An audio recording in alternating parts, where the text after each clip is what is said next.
I'm doing a portrait of someone, I like to put them at ease, and I like to try to get them to feel comfortable with me before I even have a camera in my hand.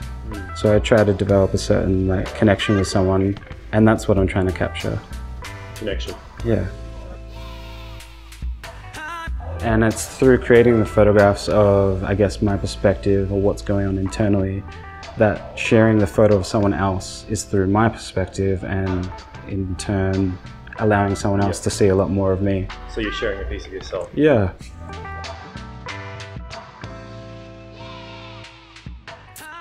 Who am I? What an introspective question.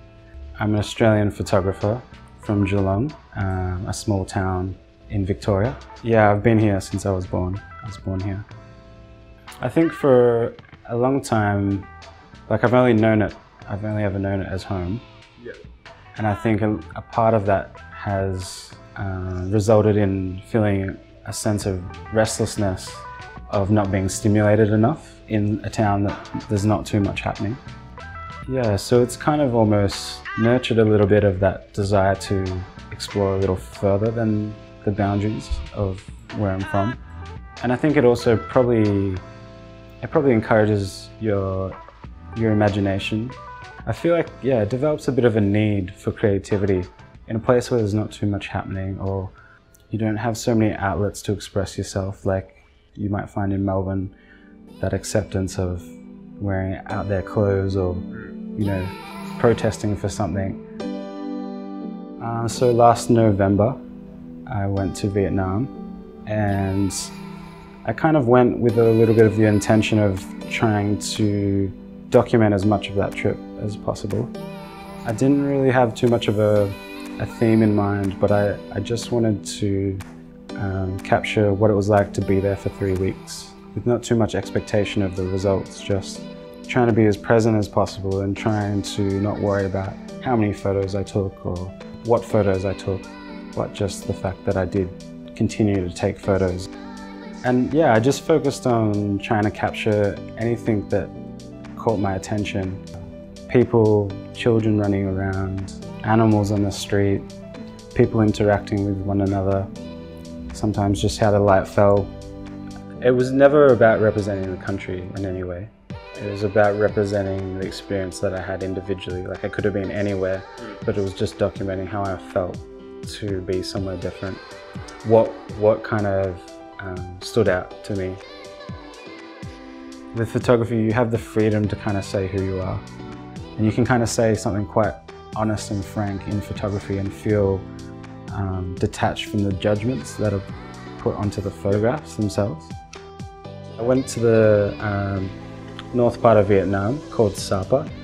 Yeah, there I worked with a social enterprise called Sapa O Chow, and they kind of help empower local people to be more self-sufficient. The students that I was teaching, they come from the surrounding region, and many of them are from minority communities, and especially in terms of photography, they don't have any cameras or anything like that. And one thing I discovered was many of the students had never had any photos as a child, so they have no recollection of what it was like when they were a baby, or what they looked like even. And many of them don't have any family portraits either. One of the experiences that I had a guide for some of the time, and I went to his family's house, and we got them together and we took a family portrait for them. So I'll be able to send that to them, and they'll have a family portrait that they wouldn't otherwise have had. Yeah, so the whole time I was in Vietnam, I used Canon EOS A2E, which is the, I think, Canadian-American name for Canon EOS 5. And I shot on some Ilford HP5 400 speed film, and for color I shot Agfa Vista 200.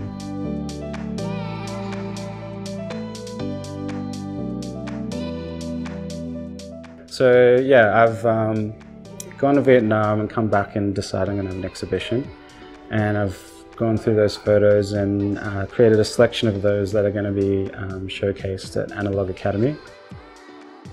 And yeah, the co-owner Josh kind of sparked my interest in it after seeing his work at another exhibition opening, and I just kind of checked that out and felt kind of inspired to try and find a film camera first. And then I was lucky enough to jump past a garage sale, and there was a box of cameras for $50, and there was one decent one that worked, and yeah, that got me into it. I chose Wonder because I wanted it to kind of encapsulate what it is I did in Vietnam. There was no theme, and it was just about that essence of myself in one of those photos we looked at earlier. Just get lost a little bit and see what you kind of discover.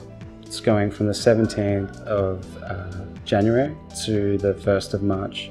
I knew I was going for such a short time, 3 weeks, and I knew that that's not enough time to document a place with accuracy, you know? So I just wanted to go and kind of say, this is what it was like for me personally.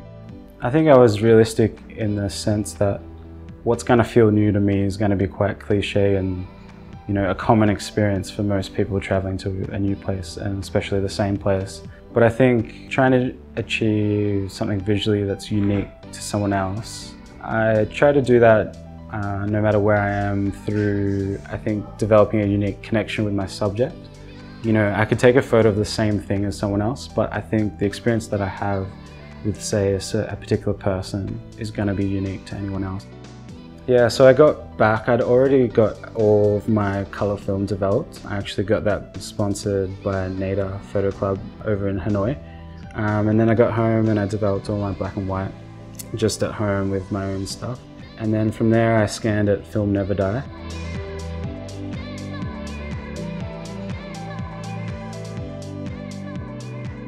Yeah, I think especially now we see a lot of things on screen, but we don't ever print them off anymore. And I think how they translate is very different to what we might expect. It doesn't look, you know, we have these illuminated screens that, you know, bring things to life, and to put it on a substrate like paper, it tends to give it a different life.